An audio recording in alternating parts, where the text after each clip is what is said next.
그래서 1년에 새롭게 창업하는 음식점이 몇 개 정도 되시는지 아십니까? 예, 잘 모르시죠. 한 18만 개 정도 된다라고 합니다. 그런데 18만 개 정도 되는데 그 중에 살아남는 가게는 몇 개 정도 될까요? 몇 프로 정도 될까요?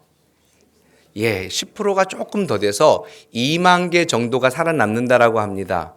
그러니까 몇 개가 사라지는 겁니까, 여러분, 보통? 예, 상당히 17만 한 8천 개 정도, 17만 개 정도 이상은 그냥 오픈했다가 사라지는 거예요. 또는 오픈했다가 잘 안 되니까 다른 가게로 다시 재오픈하는 그런 일들을 계속해서 보여주고 있습니다. 이것이 말하는 게 뭘까요, 여러분? 경제가 그만큼 어렵다라는 거지요. 여러분, 우리가 경제가 어렵다라는 것은 몸으로 다 실감을 하고 있습니다. 그런데 이것보다 더 중요한 게 있습니다. 뭘까요, 여러분? 경제가 어려움보다는 더 큰 문제는 영적이고 도덕적인 문제입니다. 여러분, 요즘 우리 청소년들이 자신의 가치를 어떻게 증명하는 줄 아십니까? 이거는 조사가 된 건데요. 옷으로 자신의 가치를 매기고 있습니다. 여러분, 혹시 겨울 잠바 중에 노스페이스라는 거 아십니까? 여기 입고 계신 분들도 있고 가지고 계신 분들도 있는데 거기에 보면은 번호가 있습니다. 번호가 높을수록 비싼 거예요. 그래서 100만 원 이상 되는 것 옷을 입으면 1등급, 100만 원 미만은 2등급, 50만 원 미만인 것은 3등급, 없는 사람은 4등급. 저 같은 경우는 한 4등급 정도 되겠습니다. 여러분들은 몇 등급이셔요? 이게 청소년들이 자신의 가치를 매기고 있는 겁니다. 가치. 자신의 가치를 어디에 두고 있는 거예요, 지금? 옷에 두고 있는 거예요. 예. 그래서 청소년들에게 조사를 했는데 여러분, 행복 지수는 우리 청소년들이 높을까요, 낮을까요? 매우 낮습니다. 물질적 행복 가치는 높을까요, 낮을까요? 매우 높습니다. 그러니까 우리 한국 청소년들이 비대칭을 이뤄요. 물질적 가치에 대한 행복은 매우 높은데 실질적으로 본인들이 느끼는 행복은 전혀 없다라는 겁니다. 그러니까 어디에다가 가치를 두고 있느냐가 매우 중요한데 이러한 가치가 혼란스럽기 때문에 무엇이 파괴되어지고 있는 겁니까? 도덕성이 파괴되어지는 겁니다. 도덕성의 파괴는 근본적으로 자신이 가지고 있는 가치를 어디에 두고 있는가, 나는 누구인가 라는 것에 초점이 맞추어져 있습니다. 여러분, 대학생들에게 조사를 해봤는데요. 혼전 성관계가 괜찮다라는 퍼센테이지가 몇 프로 정도 될 것 같습니까? 몇 프로요? 50%요? 80%요? 약 70%에서 80%입니다. 그러니까 지금은요, 결혼하지 않아도 성관계를 해도 무관하다라고 생각하는 청년들이 대부분입니다. 그러면 교회 안은 안전할까요? 안전하지 않을까요? 교회 안에도 안전하지 않아요. 이제 교회 오빠는 소용 없어졌습니다. 자꾸 교회 오빠 찾는 우리 자매들이 있는데 교회 오빠도 매우 위험스럽다. 이제 위험하다. 이제 그것이 이제 판결이 됐습니다. 교회 안에서도 이것이 조사가 됐어요. 교회 다니는 청년들 안에서 이미 혼전 성관계를 경험한 친구들이 약 50%가 넘습니다. 그러니까 이미 도덕성, 영성이 많이 추락한 것이 오늘날 우리들의 모습이 아닌가라고 생각을 해봅니다. 여러분, 그렇다면 왜 이러한 영적이고 도덕성이 점점 더 어두워지고 무너졌을까요? 오늘 저는 사도 바울이 이것에 대해서 우리에게 말씀하고 있는데 사도 바울은 왜 이렇게 세상이 점점 더러워지는 걸까? 왜 이렇게 세상이 점점 영적인 것들이, 도덕적인 것들이 무너지고 있을까? 여기에 초점을 맞춰주고 있지 않습니다. 사도 바울은 우리에게 지금 초점을 맞추고 있는 것은 무엇입니까? 너희는 세상의 빛이다. You are right 라고 표현을 합니다. 당신이 세상의 빛입니다. 그러니까 세상이 어두워지는 것, 세상의 영성과 도덕성이 무너지는 것, 우리가 기도하고 신경 써야 되지만 그것보다 근본적으로 내가 누구라는 걸 알아야 되는 겁니까? 나는 빛이다라는 것을 알아야 되는 겁니다. 그렇다면 우리가 먼저 생각해 보아야 할 것은 우리가 어떻게 빛된 사람으로 살아갈 수 있겠습니까? 그 첫 번째는 빛의 자녀임을 인식해야 합니다. 오늘 본문 8절 다 함께 읽어보도록 하겠습니다. 너희가 전에는 어둠이었더니 이제는 주 안에서 빛이라. 빛의 자녀들처럼 행하라. 여러분, 이것이 뭐예요? 너희는 주 안에서 빛이다 라고 사도 바울이 우리에게 말합니다. 그러니까 나는 빛입니다. 그러니까 옆에 있는 사람이 빛이 아니라 내가 빛인 거예요, 여러분. 이러한 자신의 존재, 나의 정체성을 바로 인식할 때에 우리가 빛으로서 삶을 살아갈 수 있습니다. 이 사람 아십니까, 여러분? 예, 잘 모르실 겁니다. 아마 아시는 분이 거의 없을 겁니다. 이 사람의 이름은 하인즈 워드라는 사람입니다. 어머니는요, 한국 사람이고, 이제 아버지는 흑인이었습니다. 그래서 결혼을 하고 미국으로 갔는데 아버지로부터 버림을 받았습니다. 그래서 이제 하인즈 워드의 어머니는 아주 생명을 바쳐서 이 아들을 키우기 시작했습니다. 하루에 3가지 일을 합니다. 적십 닦기, 호텔 청소부, 가게 점원. 그러니까 이 아들을 위해서 자신의 몸이 부서질 정도로 열심히 일해서 아들을 키우는데, 이 워드는요, 자신의 정체성에 혼란을 가져와요. 엄마는 자기와 피부 색깔이 다르고 전혀 소통이 되지 않고 엄마가 영어를 못하기 때문에. 그러니까요, 엄마를 무시하기 시작합니다. 매일 아들을 위해서 차 뒤에 태우고 학교에 데려다 줍니다. 근데요, 학교에 다다를 쯤 되면은 이 하인즈 워드가 밑에 그러니까 차 밑으로 숨어버려요. 그래서 딱 차가 멈추면은 문을 확 열고 뛰어나가 버리는 거예요. 누가 볼까봐. 그러니까 동양 엄마가 자신을 태워다 학교에 주는 것이 너무 싫었기 때문에 그냥 문을 열고 도망가듯이 도망가 버립니다. 근데 동일하게 그날도 엄마는 이 하인즈 워드 아들을 태우고 학교에 데려다 주고 있었습니다. 그런데 그날도 이 아들이 뒤에 숨어버린 거예요. 그래서 운전하고 있는 엄마를 잠깐 봤는데 엄마가 눈물을 막 흘리고 있는 거예요. 왜 눈물을 흘리고 있었을까요? 너무 속상한 거죠. 너무 가슴이 아픈 거죠. 왜요? 남편에게 버림받은 여인, 아들에게도 무시당하는 그 어머니, 얼마나 가슴이 아팠겠습니까? 눈물을 막 흘리는데 그 모습을 본 하인즈 워드가 그때 엄마를 바로 보기 시작합니다. 여태까지는 바보로 보였던 엄마가 그 눈물을 흘리고 있는 그 순간에 어머니로 보이기 시작한 겁니다. 그리고 이제 미식축구 선수가 돼서 아주 훌륭한 선수가 되고요. 우승까지 하고 MVP가 됩니다. 그리고 기자가 이렇게 물었습니다. 아니, 당신은 태클이 들어오고 심한 반칙을 당해도 왜 항상 웃고 있습니까? 이렇게 질문을 했어요. 그랬더니 이 워드가 이렇게 답을 했습니다. 저희 어머니가 저에게 기쁨과 희망이 되기 때문에 그렇습니다.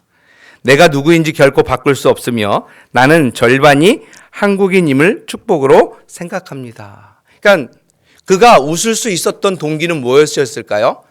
자신이 누구인지를 분명하게 알고 난 이후부터 늘 웃고 다녔다라고 합니다.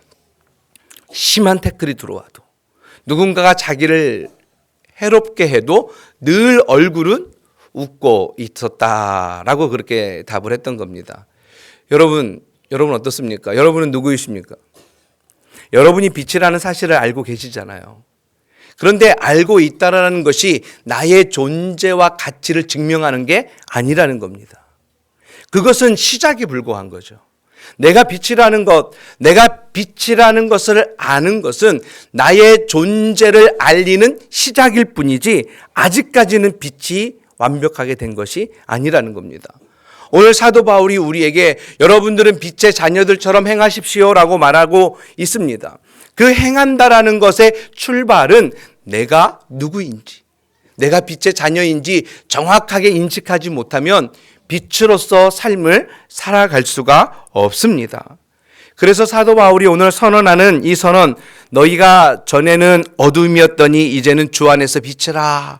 이 위대한 선언은 탁월한 영성을 지닌 사람에게만 선포되어지는 선언이 아니라 예수 그리스도를 믿는 모든 자에게 주어지는 선언입니다.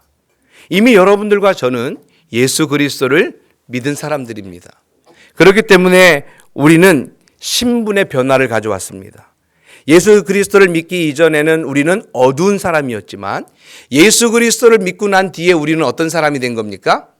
빛이 된 겁니다. 믿으십니까, 여러분? 여러분 이것을 믿어야 됩니다. 그것을 내가 인식하지 못하고 나의 존재와 가치를 증명할 수 없습니다. 이것을 믿지 않고서는 우리는 하나님의 빛이라고 말할 수 없습니다. 자, 그렇다면 두 번째로 우리가 생각해 보아야 할 것은 빛의 속성입니다. 빛의 속성은 여러분 뭘까요? 오늘 본문 11절에 이렇게 말씀합니다. 같이 한번 읽어보도록 할게요. 너희는 열매 없는 어둠의 일에 참여하지 말고 도리어 책망하라. 자, 그러면 빛의 속성은 뭘까요, 여러분? 만약에 이 자리에 빛이 하나도 없습니다. 그러면은 제가 여러분을 볼 수 있을까요? 없습니다. 여러분이 저를 볼 수 있을까요? 없습니다. 빛이라는 것을 무언가를 드러내게 하는 속성이 있습니다. 그렇기 때문에 잘생긴 저의 얼굴을 여러분들이 지금 보고 계신 겁니다. 예, 비웃고 계시는군요. 비웃어도 괜찮습니다. 하나님이 만들어주신 얼굴이기 때문에 그냥 혼자 잘생겼다라고 생각하고 살려고 합니다. 이렇게 거울을 보면은요, 늘 그래요. 아, 잘생겼네. 오늘 아침에도 머리를 만지면서, 아, 잘생겼네. 라는 생각을 하고 남았습니다. 여러분, 빛이 없으면은 자기 자신을 볼 수가 없어요. 이 빛의 속성은 무언가를 드러내는 것이 속성입니다. 근데 오늘 11절에는 책망하라 이렇게 되어 있습니다. 이 책망하다라는 이 단어는 NIV 성경은요, expose라 그래가지고 폭로하다 또는 드러내다 이런 단어를 사용했습니다. 그러니까 빛의 속성은 단순하게 사물을 인식시켜주는 뜻이 아닙니다. 이거를 봐서는. 무슨 뜻일까요? 우리는 이 단어를 단순하게 그냥 어떤 것을 드러내는 것으로만 생각해서는 안 될 것이 오늘 11절에 그 문맥을 정확하게 우리가 볼 수 있어야 됩니다. 11절에 이렇게 말합니다. 열매 없는 어둠의 일에 참여하지 말고 도리어 어떻게 해요? 책망하라. 그러니까 책망의 대상이 뭐라는 겁니까? 사람입니까, 여러분? 아닙니다. 책망의 대상은 열매 없는 어둠의 일이에요. 일. 그러니까 책망하다의 목적어가 열매 없는 어둠의 일이라는 겁니다. 사람을 드러내지 않는 거예요. 사람을 책망하고 사람을 드러내는 것이 아니라 죄를 드러내라 이렇게 말을 하고 있는 겁니다.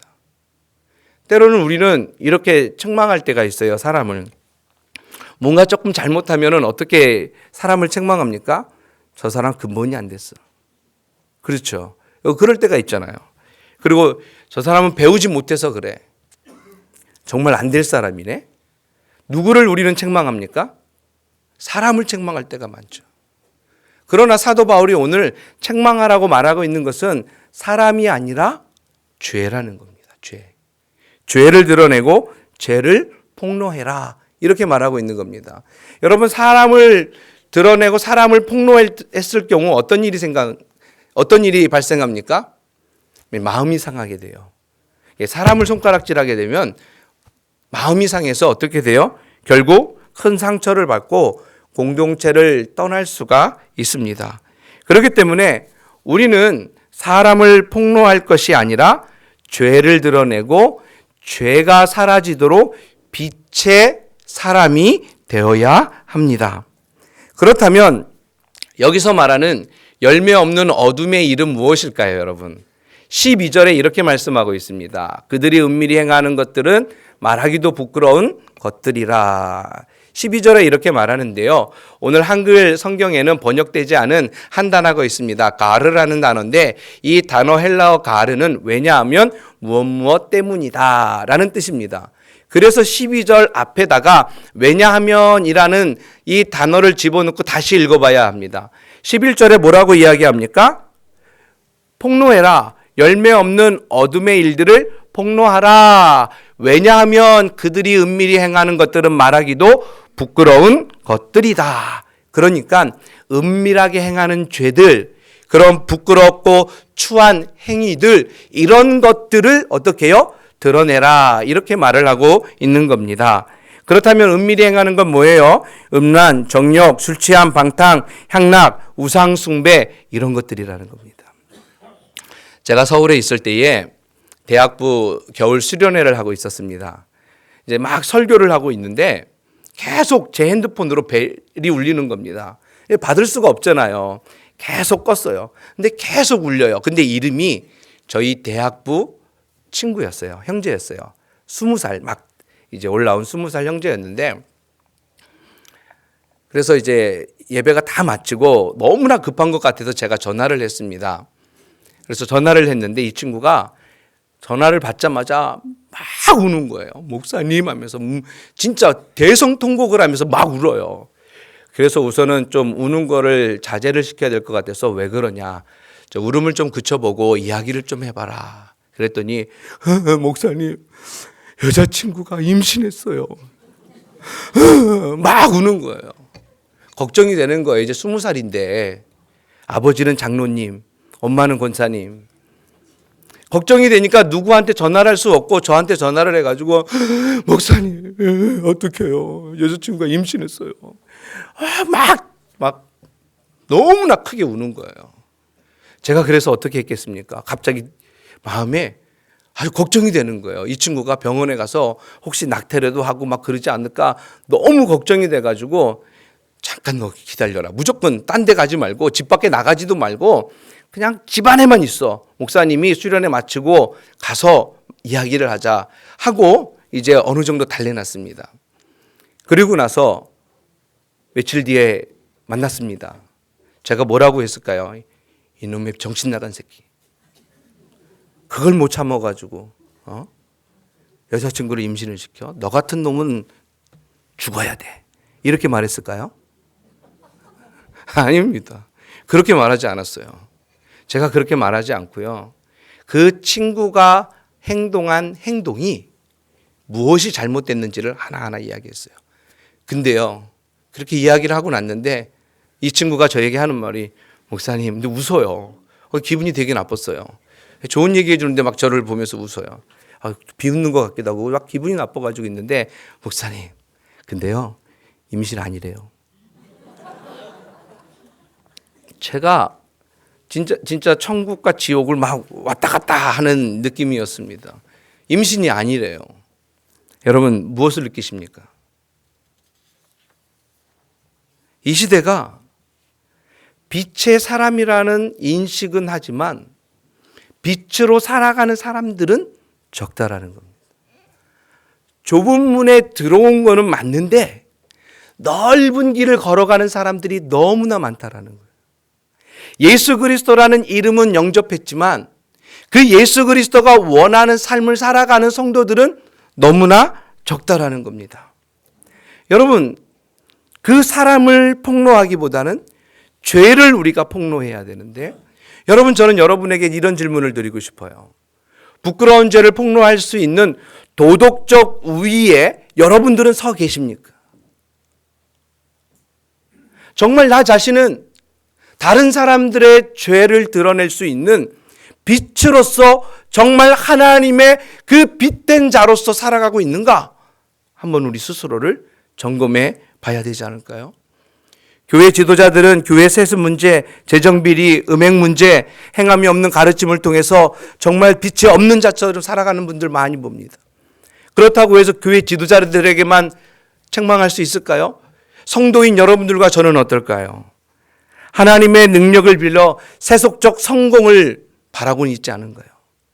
빛의 사람으로 나는 인식되지만 그 빛을 발할 수 없는 빛이 아닌 사람으로 살아가고 있지 않습니까? 그래서 달라스 윌라드는 마음의 혁신이라는 이 책에서 이렇게 이야기를 합니다. 미국의 보수주의 근본적인 교회들의 근본적인 가오는 성도들을 그냥 단순하게 천국으로 인도하는 것에만 집중하고 있다, 이렇게 말을 합니다. 그러면서 사람들 안에 천국을 들여놓는 것이 아니라 사람들을 천국에 들여놓았다. 여러분, 이 말 비슷한 것 같지만 매우 다른 의미입니다. 사람들 안에 천국을 들여놓은 것이 아니라 하나님이 우리 안에 계심으로 말미암아 하나님과 더불어 살아가는 인생이 아니라 그냥 사람들을 천국의 마지막에 들어가도록 만들어 버렸다, 이렇게 질책하고 있습니다. 이것을 통해서 우리가 볼 수 있는 세 가지 실패가 있습니다. 첫 번째는 내적 변화와 진보를 돕는 일에 교회가 실패했다라는 겁니다. 두 번째는 내적인 변화, 이 진보하는 일을 교회가 실패했기 때문에 제자로 살아가는 그 일도 실패했고, 제자로 살아가지 못하니까 빛의 자녀를 양산할 수 있는 재생산의 역할도 실패했다, 이렇게 말을 하고 있습니다. 여러분 어떻습니까? 그냥 미국 교회일까요? 저 현상이요. 한국 교회는 어떨까요? 아니, 우리 교회는, 아니, 우리 가정은 어떨까요? 우리가 스스로 한번 점검해보고 우리가 스스로 한번 나는 빛으로 살아가고 있는지, 내적인 변화를 경험하고 제자로서 참된 빛을 바라며 다른 빛을 생산할 수 있는 거룩한 선순환을 이루고 있는 자일까라는 것을 우리는 한번 생각해 봐야 됩니다. 그렇다면 어떻게 빛으로 살아가야 됩니까? 어떻게 열매 없는 어두움을 폭로할 수 있겠습니까? 그것은 링컨이라는 신학자는 이렇게 말합니다. 말로 어두움을 폭로하는 것이 아니라 경건한 행실로 폭로하는 것이다. 그러니까 우리가 100마디 말보다는 뭐가 더 중요하다라는 겁니까? 행함이 더 중요하다라는 겁니다. 이렇게 말하고 있는 저도 너무나 찔립니다. 예, 저 너무나 찔려요. 우리 아이들이 여기 안 앉아 있는 게 참 다행입니다. 우리 자녀가 앉아 있으면 이런 설교 정말 하기 힘들었을 거예요. 예. 왜냐하면은 저도 잘 못하고 있거든요. 그래서 오늘 이 설교는 1차적으로 저에게 하는 설교입니다. 제가 먼저 빛으로 살아가야 되고, 제가 먼저 행동으로 보여줘야 되고, 제가 먼저 경건한 행실로 우리 자녀들에게 본이 되어줘야 된다라는 1차적인 저에게 하는 설교입니다. 두 번째는 우리가 같이 들어야 된다는 거죠. 저도 들어야 되고 여러분도 들어야 하는 겁니다. 이것은 우리가 어떻게 영향력을 나타내며 살아가는가, 어떤 방식으로 빛으로 살아가는가의 문제를 말하고 있는 겁니다. 바로 이것은 말이 아니라 삶의 방식으로 우리가 빛을 드러내며 살아가야 한다라는 것을 우리에게 설명해 주고 있습니다. 그래서 사도 바울은 오늘 9절에서 이것을 세 가지로 말하고 있습니다. 첫 번째는 착함입니다. 여러분, 착함. 착함은 뭘까요, 여러분? 관대하다라는 겁니다. 그래서 성령의 열매 중에서는 양선이 바로 이 착함이라는 겁니다. 관대하고 어진 마음을 우리가 가져야 됩니다. 그러니까 우리가 누군가를 포용하고 다 보듬어 줄 수 있는 그러한 마음을 갖는 것이 바로 빛의 열매입니다. 두 번째는 의로움입니다. 이 의로움이 세상을 변화시키는 대안입니다, 여러분. 여러분, 아브라함 기억하십니까? 하나님께서 소돔과 고모라를 어떻게 해요? 멸망시키려고 했어요. 그래서 의인 몇 명을 찾으셨습니까? 처음에는 50명. 그 다음은요, 45명, 40명, 30명, 20명, 10명. 그런데 의인이 없었어요. 그래서 결국 어떻게 됐습니까? 소돔과 고모라가 멸망되었습니다. 그런데 한 가지 아쉬운 게 있어요. 왜 마지막에 하나님 의인 한 명만 찾으면 멸망하지 않으면 좋겠어요? 라는 질문을 하지 않았을까요? 저는 그게 가장 아쉬워요. 그래서 천국 가면 제가 물어보려고요. 왜 한 명은 구하지 않았습니까? 근데 하나님께서 예레미야 5장 1절에 이렇게 말씀하셨습니다. 정의를 행하고 진리를 구하는 자, 의롭게 사는 단 한 사람을 찾는다면 내가 예루살렘 성을 멸망시키지 않겠다라고 하나님께서 약속을 합니다. 여러분, 그런데 의인 한 사람이 없었어요. 정의를 행하고 진리를 구하는 그 한 사람이 없어서 예루살렘 성이 멸망을 당합니다.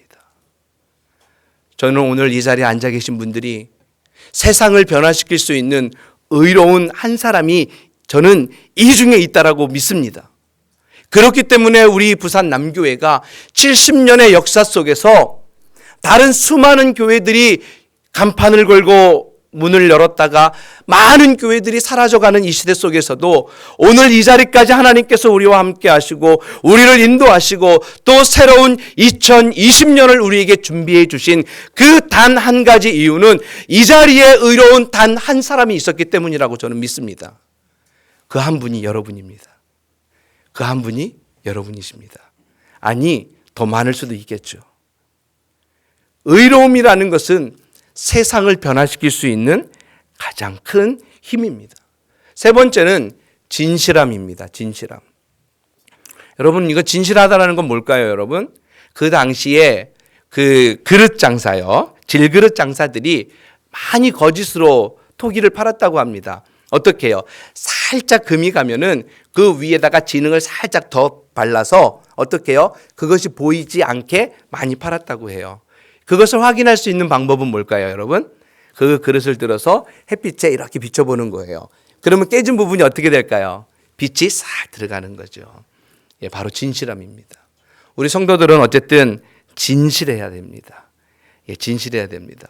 바로 이것이 우리가 빛의 열매다라고 오늘 바울은 우리에게 말씀해 주고 있습니다. 저는 여러분들에게 이 열매들이 맺어지기를 주님의 이름으로 간절히 축복합니다. 그러면 마지막으로 우리가 생각해 보아야 할 것은 이 죄를 폭로한 결과는 무엇일까요, 여러분? 여러분들이 빛으로 살아가는 결과는 어떻게 드러날까요? 오늘 본문 13절 말씀 같이 함께 읽겠습니다. 시작. 그러나 책망을 받은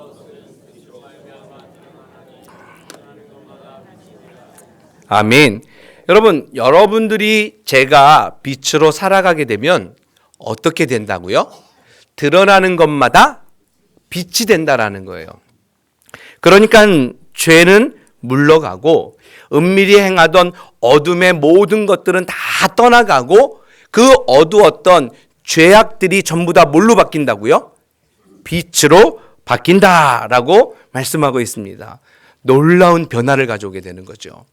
고린도전서 14장 24절 말씀에 보면 모든 사람에게 책망을 들으며 25절에 그 마음에 숨은 일들이 드러나게 되므로 엎드려 하나님께 경배한다. 그러니까 우리가요, 빛으로 살아가게 되면은 어둠 속에 있던 사람들이 다 어떻게 해요? 어떻게 되는 겁니까, 여러분? 책망을 듣게 되는 거예요. 아, 내가 어두운 일들을 이렇게 하고 있으니까 저 빛을 보면서 이 죄가 어떻게 해요? 내 마음속에 폭로되어지고 드러나게 되는 겁니다. 그 죄가 드러나게 되고 난 뒤에 어떻게 해요? 아, 내가 죄를 짓고 있구나 깨닫게 되어지고 그 죄를 하나님 앞에 회개하고 돌이켜 결국 어떻게 되는 겁니까? 빛이 되는 겁니다. 할렐루야. 여러분들이 그 역할을 하는 겁니다. 이것이 열매 없는 어두움을 폭로하는 목적입니다, 여러분. 목적이에요. 그냥 우리가 빛으로 살아가면 빛만 비치는구나 이것이 아니라 내가 빛된 삶을 살아가게 되면 어둠 속에 죄악 가운데 있는 사람들이 그 죄를 깨닫고 하나님께로 돌아와 회개하고 다시 빛으로 변화되는 그것이 죄를 폭로하는 빛의 사람의 목적이라는 겁니다. 여러분, 우리는 다윗이라는 사람 너무나 잘 알고 있어요. 다윗은 어떤 죄를 졌습니까? 간음죄를 졌고요. 살인죄를 졌습니다. 그런데 그 죄를 짓고 있는 다윗에게 다가가서 그 죄를 폭로한 사람이 누굽니까? 나단 선지자입니다. 나단 선지자. 나단 선지자가 뭐라고 폭로합니까? 왕이시여. 왕은 여호와 앞에서 말씀을 어기시고 여호와 보시기에 악을 행했습니다. 이렇게 폭로합니다. 그때에 다윗이 뭐라고 고백합니까? 사무엘하 12장 13절에 다윗이 나단에게 이르되 내가 여호와께 죄를 범하였노라. 죄를 깨닫기 시작하고 죄를 고백합니다. 여러분, 이것이 바로 빛의 사명입니다. 빛의 역할의 기능입니다. 우리가 먼저 나 자신이 빛이라는 것을 인식하지 못하면 이런 역할을 감당할 수 없고 인식하고 빛의 사람으로 바르게 살아갈 때에 진리와 의와 거룩함으로 살아갈 때에 누군가를 다시 빛되게 만들 수 있습니다. 저는 오늘날 나단과 같은 선지자가 여러분이라고 저는 믿습니다. 우리가 같이 이런 역할을 감당해야 될 줄 믿습니다.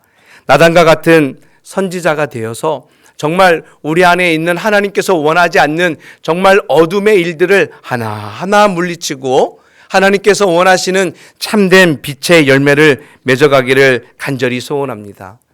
달라스 윌라드가 이렇게 마지막으로 이야기합니다. 빛의 자녀들이 머리이신 그리스도의 부름대로 빛의 자녀다워지지 않는 한 인류의 현재 상황에 유효한 해답은 없다. 이게 달라스 윌라드의 결론입니다. 여러분, 우리가 빛으로 살아가고 있지 못하면 이 세상을 바꿀 수 있는 힘은 없습니다. 광화문에서 외쳐지고 있는 망언들, 그것을 옳다고 따르고 있는 잘못된 진리를 추구하는 많은 사람들, 그들이 참된 빛을 보기 위해선 예수 그리스도가 어떠한 분임을 깨달아야 합니다.